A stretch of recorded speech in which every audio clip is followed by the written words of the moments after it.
প্রয়াত অভিনেতা রাহুল অরুণোদয় বন্দ্যোপাধ্যায় তালসারির সমুদ্রে তলিয়ে মৃত্যু হয়েছে অভিনেতার। দীঘা সংলগ্ন তালসারিতে সেখানে শুটিংয়ে যান অভিনেতা। শুটিংয়ের পর ঘণ্টাখানেক নিখোঁজ ছিলেন রাহুল। অভিনেতার সমুদ্রে ডুবে যাওয়ার খবর পাওয়া যায়। হাসপাতালে নিয়ে যাওয়া হলে রাহুলকে মৃত ঘোষণা করা হয়।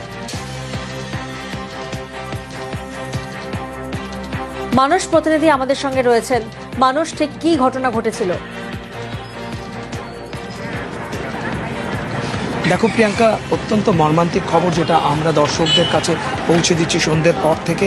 অর্থাৎ এই খবরটা পাওয়া মাত্রই যে দীঘার কাছে তালসারিতে শুটিং করতে গিয়ে এক অত্যন্ত মর্মান্তিক ঘটনার সম্মুখীন হলেন অভিনেতা রাহুল অরুণোদয় বন্দ্যোপাধ্যায়, এবং যাতে তিনি চিরদিনের জন্য চলে গেলেন এই পৃথিবীর মায়া কাটিয়ে।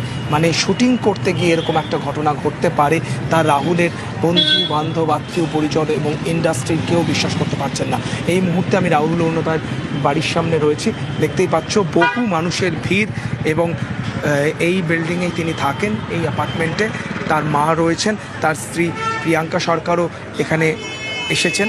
এবং তোমাকে যেটা বলার, যে ভোলে বাবা পার করেগা ধারাবাহিকের শুটিং করতে তালসারিতে গিয়েছিলেন রাহুল অরুণোদয় বন্দ্যোপাধ্যায়। শুটিং সব ঠিকঠাক চলছিল, রাহুলও একদম সুস্থ ছিলেন।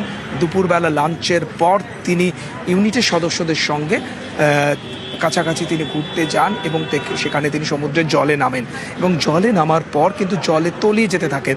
তখন যে ইউনিটের সদস্যরা ছিলেন তারা কিন্তু রাহুলকে যতটা দ্রুত সম্ভব তুলে আনেন, এবং তখনও তিনি জীবিত ছিলেন এবং সাড়া দিচ্ছিলেন। তবে তার বুকে ব্যথা এমনটা তিনি জানাচ্ছিলেন।